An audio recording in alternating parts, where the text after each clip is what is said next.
Okay, in the last class, we started to look at symmetry elements and symmetry operations.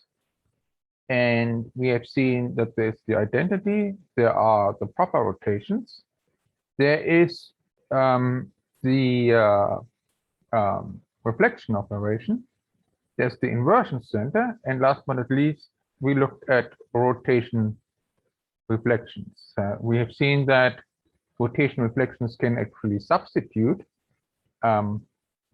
simple reflections as well as inversions. So an S1 is equal to a reflection, and an S2 is equal to an inversion. Just by convention, we don't do this. We have also learned about other properties of the rotation reflection operation.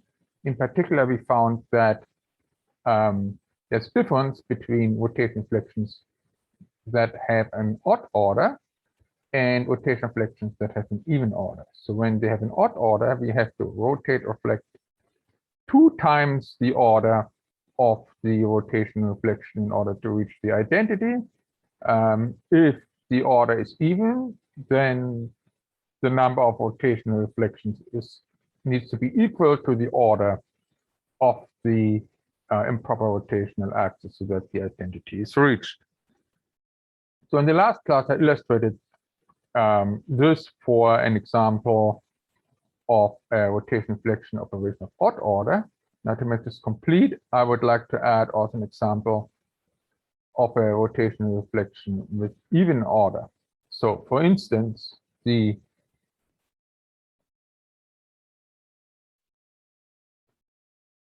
methane molecule is a tetrahedral molecule that contains S4 rotation reflections. So you see one improper rotational axis here, and there is an improper plane stepping perpendicular to that. So now let us show that we have to rotate reflect 4 times in order to reach the identity. So in order to show this, we have to carry out the rotational reflection 4 times. So what happens when we do it for the first time? Well, we first need to rotate by 90 degrees. Okay, so that makes this hydrogen here point to the back, but it's still on that side. Okay, but now we also have to reflect here at this plane, so we need to bring it here to the other side. So it will be where the hydrogen number 4 was. So now what about hydrogen number 2? So hydrogen number 2 will point to the front after the 90-degree rotation and will be moved to the other side after the reflection. So now it is actually here.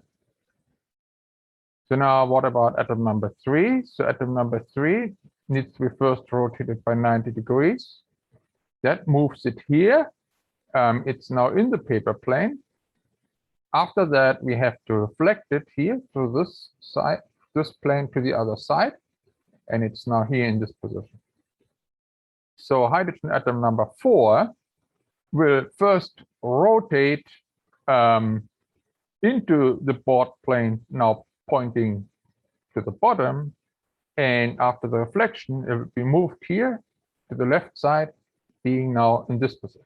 You can see that now this produced molecule superimposes the original molecule. It's just that the 4 hydrogen atoms are in different positions. So superimposition is reached, but identity isn't reached yet. You would expect this only after 4 rotational reflections. So for that reason, let us rotate or reflect another time. So we just do the same procedure. We can start again with atom number 1. So rotation makes it point down, being in the paper plane, and reflection here brings it to the other side. So it will be here. So hydrogen atom number 2 will rotate here to the top, pointing to the top, being now in the plane, and reflection will move it over to the other side. Now it superimposes atom 3. It is now in this position. So now atom number 3 will rotate so that it now points to the back, and then it will be reflected here to the other side, still pointing to the back, as you can see here. And atom number 4, after the rotation, will actually point to the front. And as we move it on the other side to the plane, it will now be in this position, as you can see here. Okay. So now we have rotated overall by 180 degrees, okay, 2 times 90 degrees, and we have reflected 2 times. So when we reflect 2 times, this is always as though we do not reflect at all, okay? So for that reason, this S42 symmetry operation is the same as the C21 operation, okay? So for that reason, the S42 is not an independent symmetry operation. It can be expressed by another simpler symmetry operation. So now let us do our rotation reflection for a third time.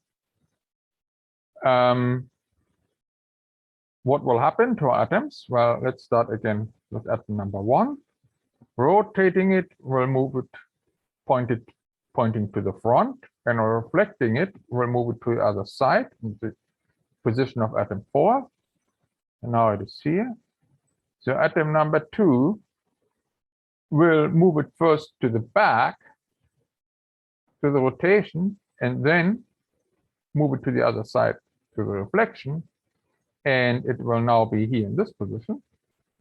So atom number 3, which is here, will rotate so that it's in the paper plane pointing down, and reflection will move it into the position of atom number 1. Now it is here. And atom number 4 will rotate by 90 degrees pointing upward, and then reflection moves it here to the other side, and we find it here. Okay. Now we need to do this for a 4th time, and the 4th rotational reflection will produce the identity. We can show this the following way. We put ourselves again onto atom number 1. So rotating 90 degrees will make it point to the top. Reflection will move it to the other side. So now it's here or here. Atom number 2 will point downward after the rotation. Then it will move to the other side and will be in the position of atom 3, as you can see here. Now atom number 3 will move so that it points to the front after the rotation. Then it will move to the other side because of the reflection. It will be in this position. And atom number 4 will point to the back after the reflection. Then it will move to the other side. So it will be in this position. So this way we have shown that, well, really after 4 rotation reflections, we produce the identity. That's the difference to rotation reflections of odd order, where we would have needed to rotate reflect at 2n number of times. Okay, so now we have discussed all symmetry elements and all symmetry operations that are out there. Now we can say that the sum of the unique symmetry operations describe the overall symmetry of a molecule. So if a molecule has the same set of symmetry operations, then we can say it has the same symmetry, and we have found a quantitative measure for the symmetry of the molecule. So the overall symmetry, which is defined by the set of the symmetry operations, defines what is called a point group. So a point group is a mathematical construct. A point group is part of what is called group theory, and a point group in group theory is defined as a group in which there is at least one invariant point. So that would be a point in the object that doesn't move whatever symmetry operation is being carried out. So for that reason, naturally, any object belongs to a particular point group, as any object has a set of symmetry operations that defines a point group. Okay. So the number of the symmetry operations in a point group is called the order of a point group. So the more symmetry operations a molecule has, the higher the order of the point group, and of course also the higher the order of the molecule. Okay, so therefore in the following we will now go systematically through all the point groups that a molecule can have and see how we can categorize them, describe them. So this will be now the next part.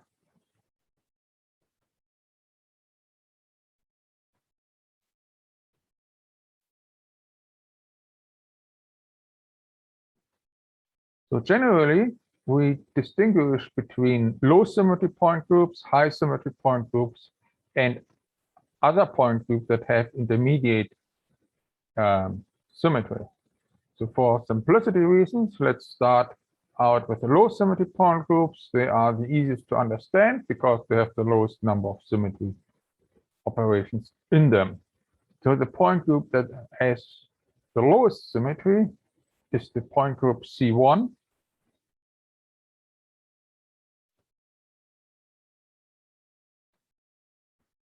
It has the identity as the only symmetry element.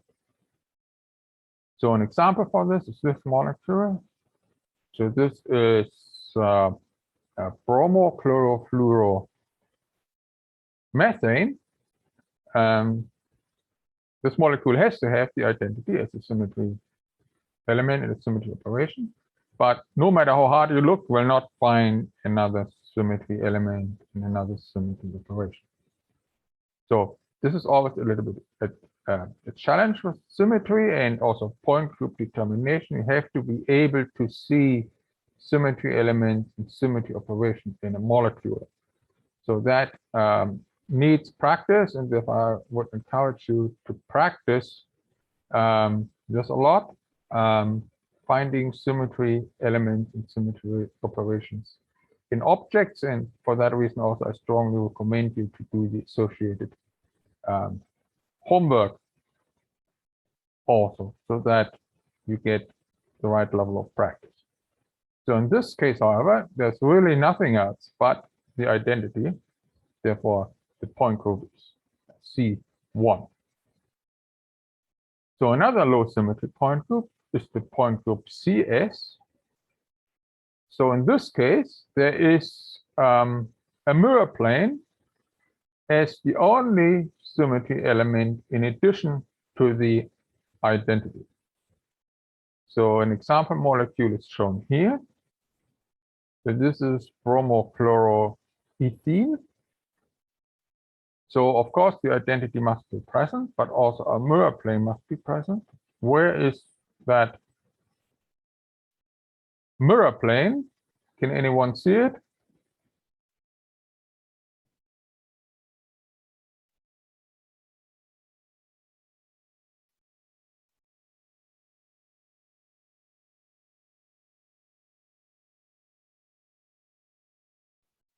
Is it along that double bond? Along the double bond. Yeah, like this. Sorry, it's like going side to side, like horizontal. There. No, just kidding. No, I'm lying. I'm lying. It's perpendicular to like the whole molecule. Yeah, the vertical one. Never mind. Allison got it. Okay, I see there's another answer in the chat. Isn't it vertical? Well, let's decide that in a moment. But first, let us determine where that mirror plane actually is. It is in the plane of the molecule, correct? All right. So it's actually shown here, right? So in this case, the mirror plane is basically the same as the paper plane. And the molecule is itself planar and lies just within its own mirror plane. So that means again that when we carry out the symmetry operation, none of the atoms move. They all stay at their position, but nonetheless, the symmetry element is present. Because the actual criterion is how any point within the object moves. Okay, no, that doesn't necessarily mean the whole atom. Okay, so again, when we put ourselves, for instance, on this chlorine atom here, then half of the chlorine atom would lie above the mirror plane and the other one below. And as we carry out the symmetry operation, the top part would be mirrored below the paper plane and the bottom part would be mirrored above the paper plane. It doesn't move the atom as a whole, but nonetheless, it moves around the points within the object, which is the actual deciding criterion. Okay, then we have a last low symmetry point group to consider, which is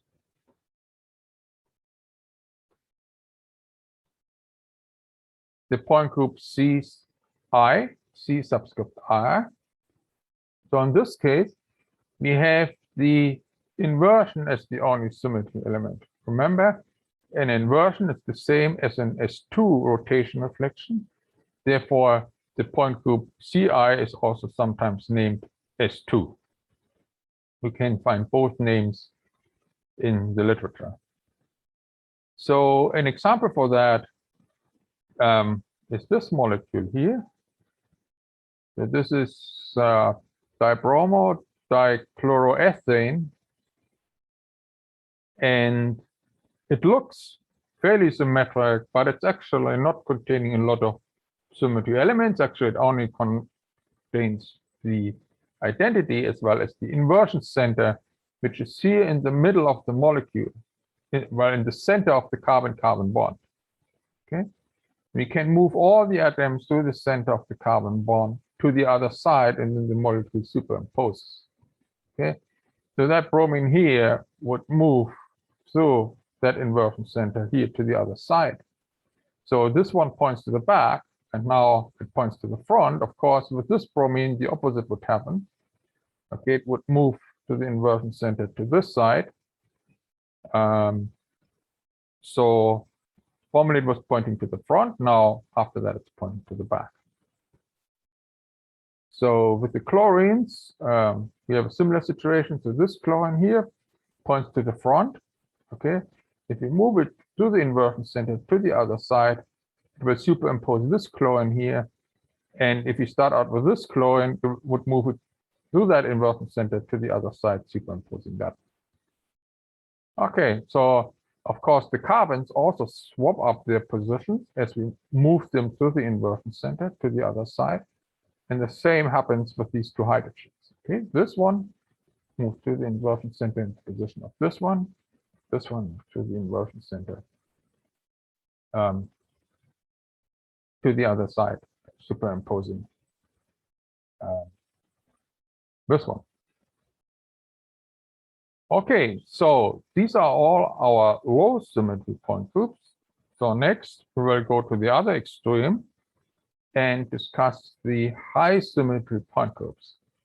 So the high symmetry point groups can be understood best using the concept of platonic solids that all belong to high symmetry point groups. So what is a platonic solid? A platonic solid is a polyhedron which has all equivalent vertices, faces, and edges. So they are all completely symmetry equivalent. So there are only 5 polyhedra that fulfill these conditions. So 3 of them are made of triangular faces. There's one made of squares and another one made of pentagons. So the ones made of triangles are the tetrahedron, the octahedron, and the icosahedron. As the name says, the tetrahedron is made of 4 triangular faces. Okay, and these triangular faces are all symmetry equivalent, so are the edges and the corners. So the octahedron, as the name says, is made of 8 triangular faces. See one here, one here. Everybody's familiar with an octahedron. The last possibility is less familiar. That's an icosahedron. So icosahedron is the Greek prefix for the number 20. So for that reason, we have 20 different faces here, and we will look at the icosahedron in more detail in a moment. So the only possibility in which squares can be assembled to make a platonic solid is the cube. And a cube is made of 6 different square faces, which are all symmetry equivalent. And the last possibility is the dodecahedron. So the dodecahedron is made of pentagons, and exactly 12 of them, whereby again each pentagon is equivalent to each other one with respect to symmetry, and so are the edges, and so are the corners. So with this concept in mind, let us understand the high symmetry point groups. So let us, before we go there, I wanted to say that because the icosahedron is actually a little difficult to understand, there is actually a place where you can study in detail. So some time ago, I went to the Allentown Cedar Beach Park, actually the playground on there, and I found this very nice icosahedron here. So if you want to study an icosahedron, you can go to the parks. You can actually see here, for instance, one triangular face, and here is another one.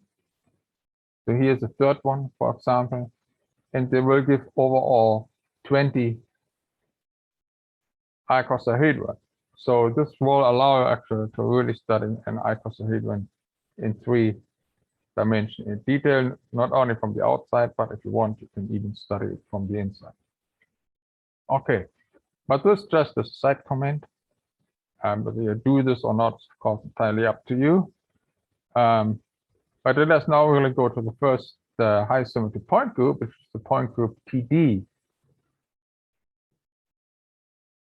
So the tetrahedron belongs to the point group TD. So do all tetrahedral molecules, for instance, CH4 as well as BF4 minus. So let us systematically analyze what symmetry elements and symmetry operations are in a tetrahedron, and therefore also what symmetry operations do belong to the point group TD. So the identity is, of course, always there. Next, you usually look for the principal axis in your polyhedron. So in this case, C3 axes are the principal axes in the tetrahedron. So there's not only one, they're actually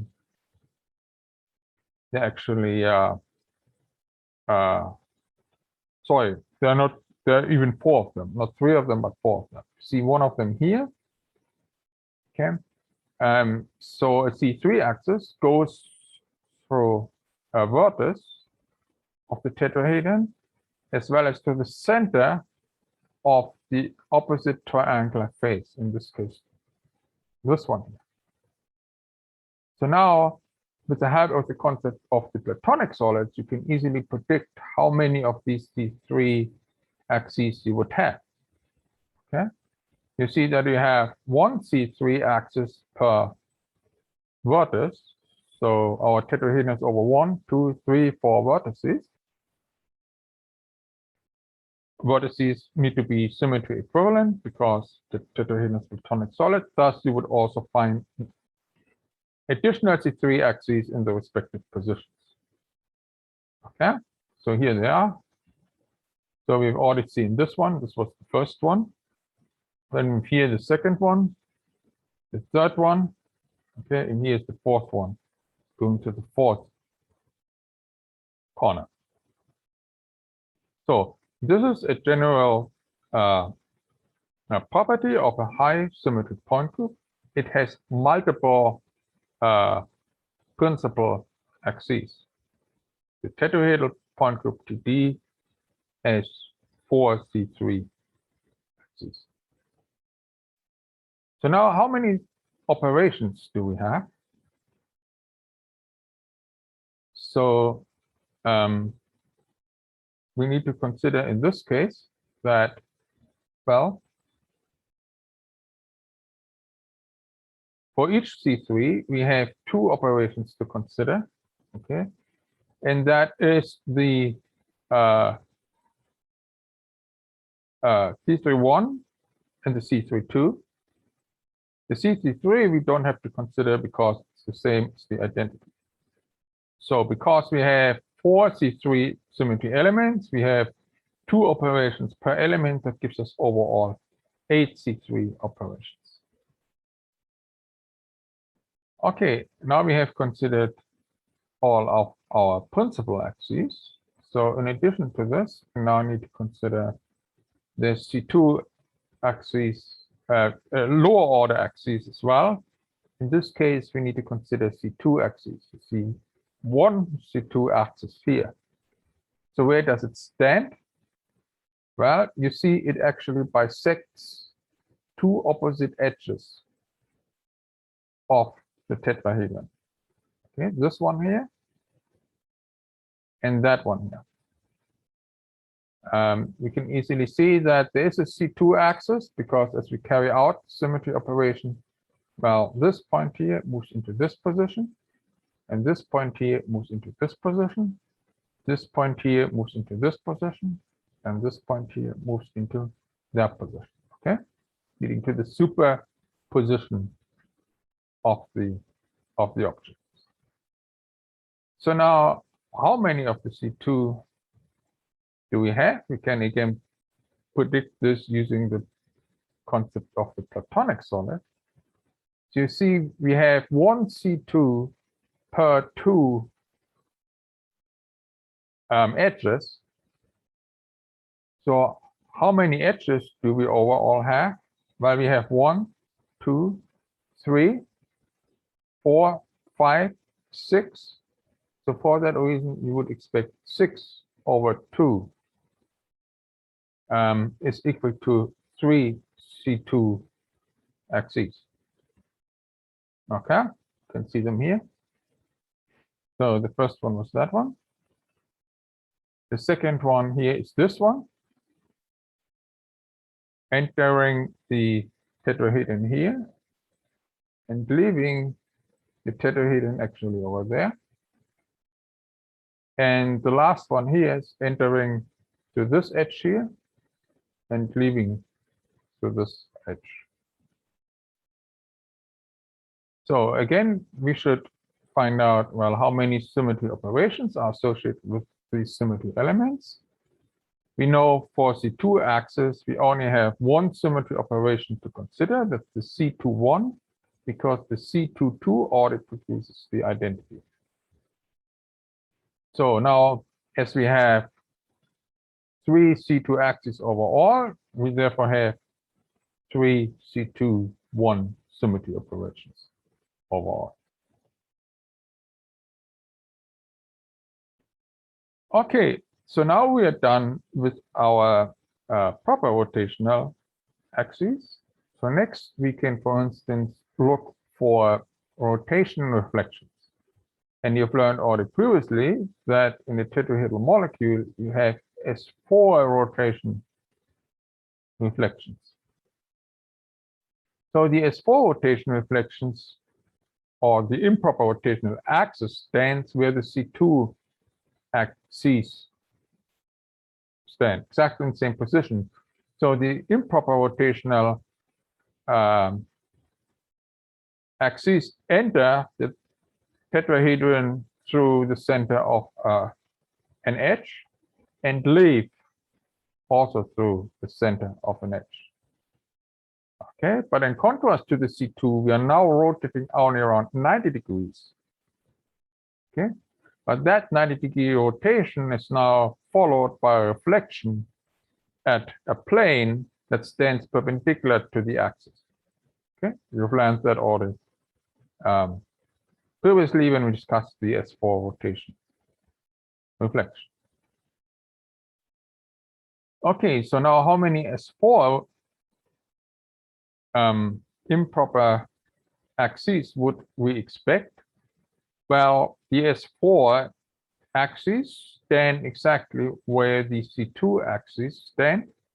Okay, so we had 3 C2 axes. We would therefore also expect 3 S4 improper axes, and you can see them here. So now, how many symmetry operations do we have? So have previously learned that only the S41 and the S43 symmetry operations are unique. The S42 can be expressed by C21, and the S44 produces the identity. So for that reason, we have 2 symmetry operations per symmetry element. So as we have 3 symmetry elements, we have 2 times 3 is equal to 6 S4 symmetry operations. There are 3 S41 and 3 S4 and 3 S43. Okay, S44 is the identity, and S42 is equal to a C21. Okay, so what else do we have? Well, we can certainly also look for mirror planes. Okay, now you see here one mirror plane.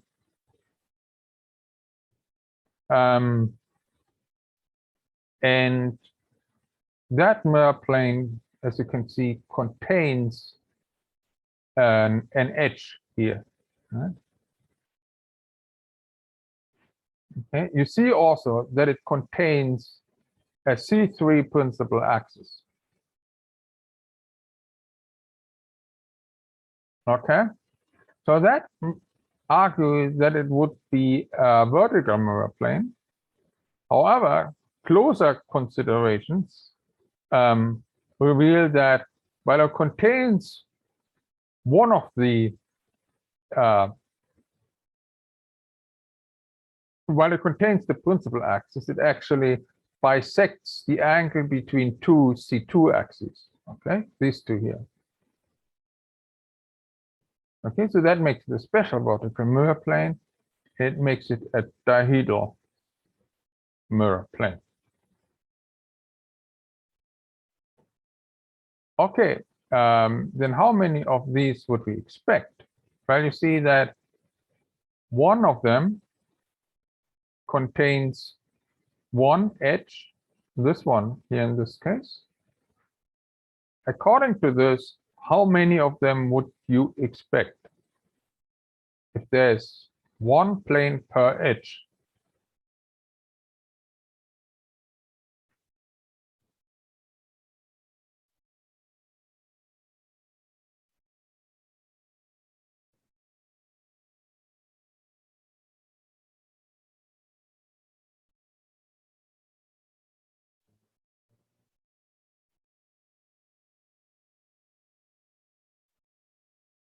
So that means that you only need to count the number of edges.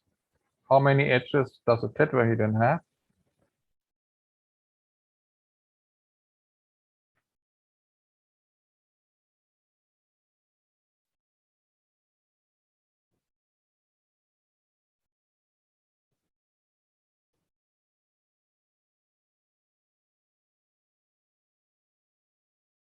Well, we have here one, okay, then we have here second one, and then we have here third edge. Okay, we have here fourth one, and here fifth one, and here sixth one. Yeah, so that means we would overall expect 6.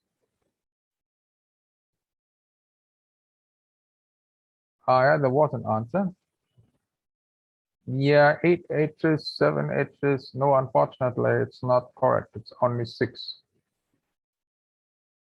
It's only 6. Domenica, do you agree with me?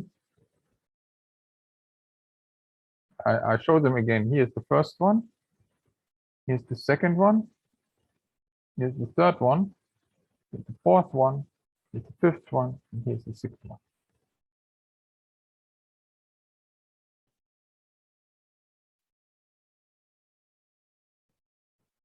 Okay, we're all in agreement.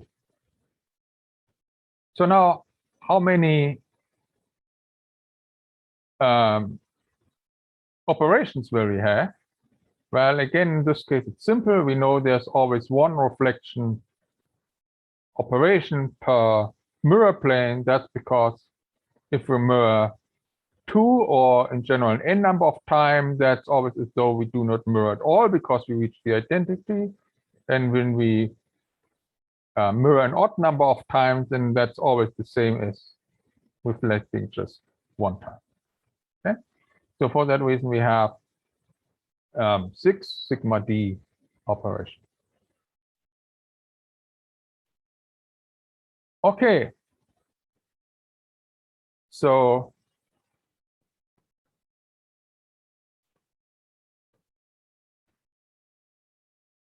that sums up all the symmetry operations in the tetrahedral point group TD. We have the 4 C3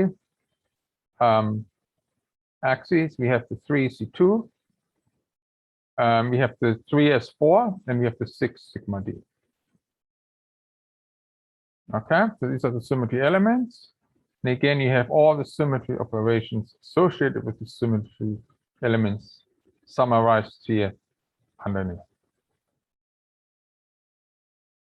Okay, now there is something peculiar, which is that this point group has what is called a rotational subgroup, and this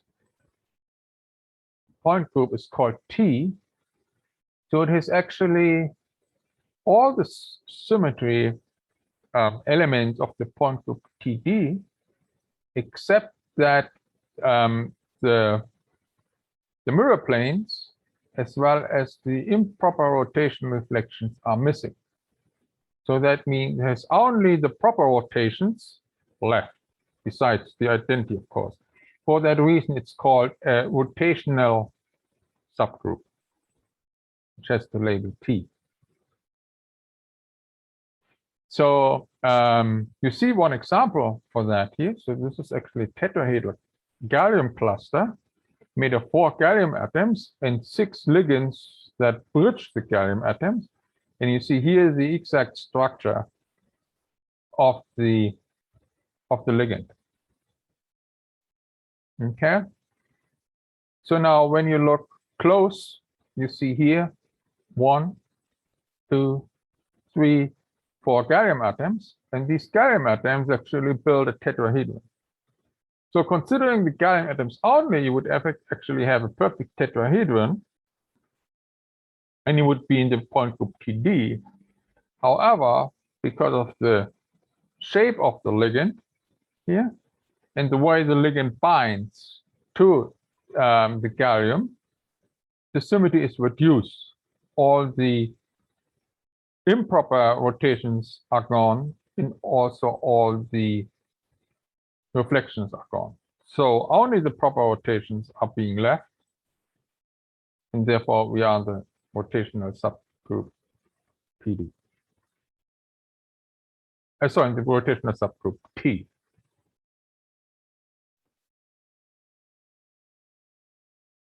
Okay. Then I see we actually still have 10 minutes time, and we can actually fill these 10 minutes, starting with the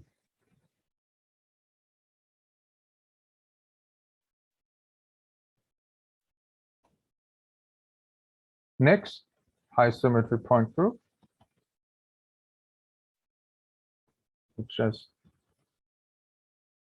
find the respective presentation.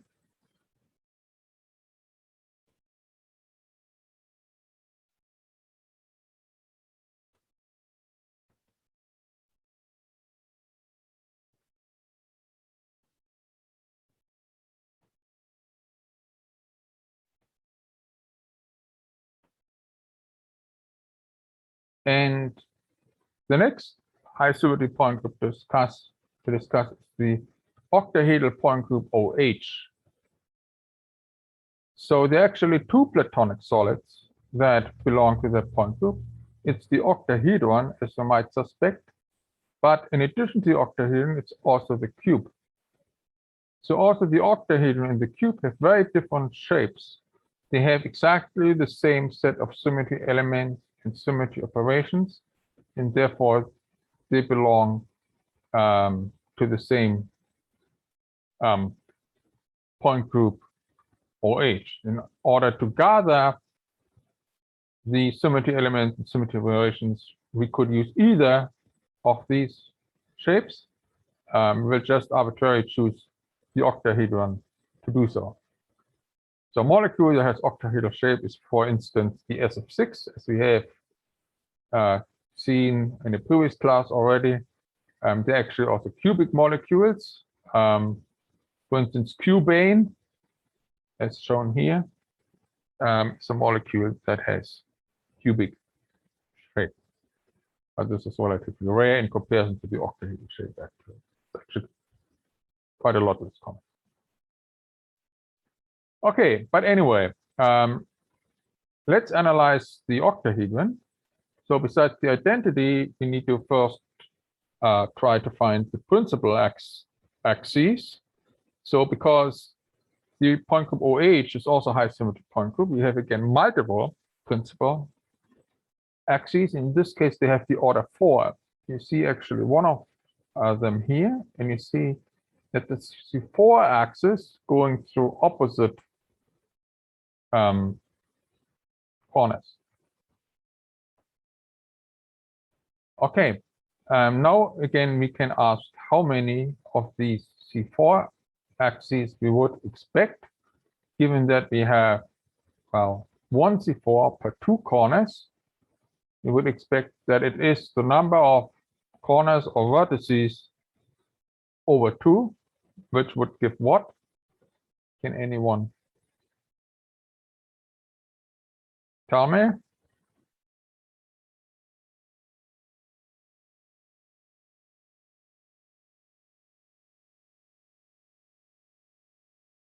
Okay, there's one answer in the chat.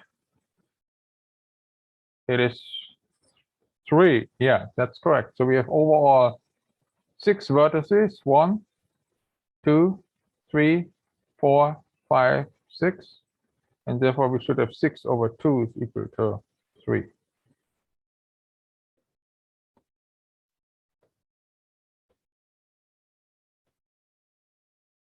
Yeah, so this is actually here how the C4 axis works in a little animation. And now we have here the 3 C4 axes. Okay. Now, in addition to the C4, we actually have C2 axes, and these C2 axes, they stand exactly where the C4 axes are.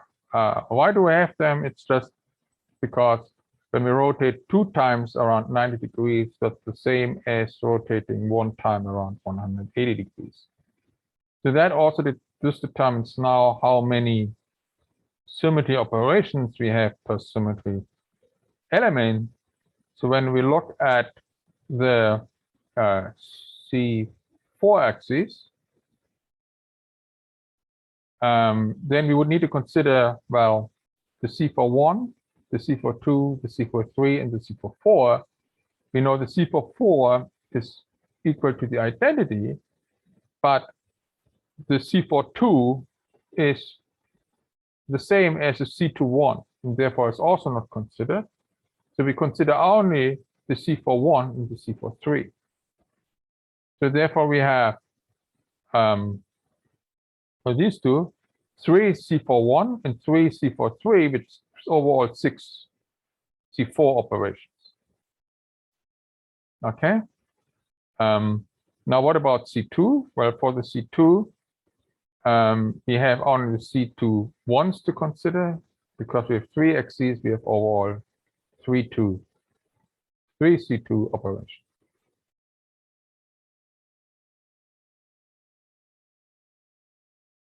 Okay.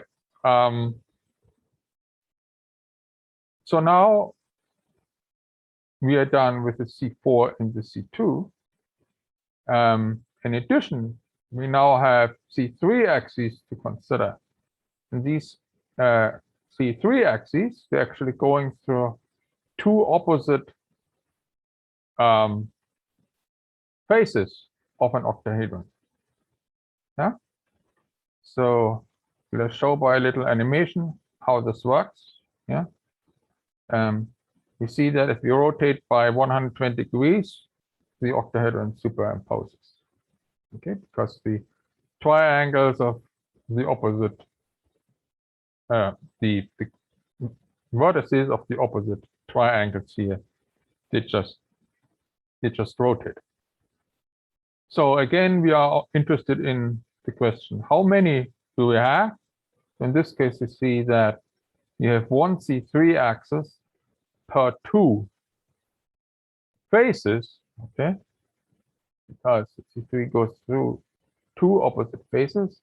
So according to that, how many C3 axes would we expect?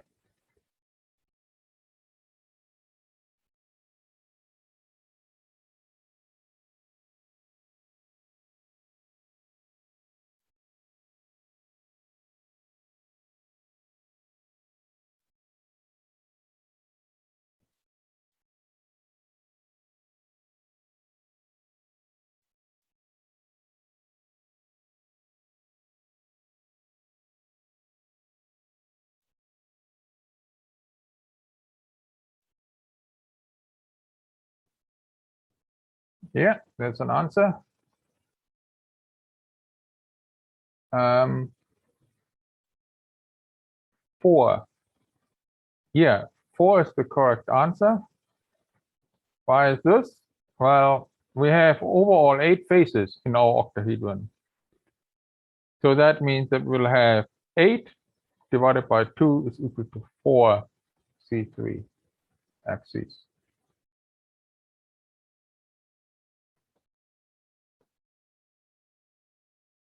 Okay. So now how many symmetry operations will we have associated with this? Well, for each C3, we would have to consider the C31 and the C32. The C33 would be ordered the same as the identity. So we have, well, 2 times 4 is equal to 8 C3. Okay, 4 of them are the C31 and the other 4 are the C32. Okay, so let us stop at this point.